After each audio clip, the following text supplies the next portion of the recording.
এখন চিকেনটা প্রিপেয়ার করার পালা। কড়াইয়ে বেরেস্তার তেলটা দিয়ে এর মধ্যে দিয়ে দিচ্ছি পেঁয়াজ, সাথে দিয়ে দিব লবণ, আদা রসুন বাটা, গোটা গরম মশলা। এরপর একটু পানি দিয়ে ভালো করে কষিয়ে নেব আর দিয়ে দিব মরিচের গুঁড়ো, আরও দিয়ে দিচ্ছি গরম মশলা গুঁড়ো।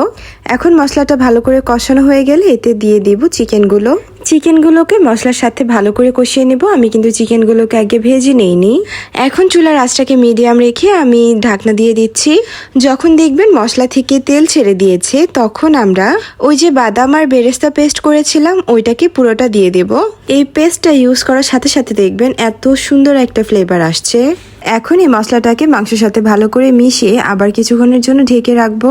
দেখতেই পাচ্ছেন কালারটা এখন কত সুন্দর এসেছে।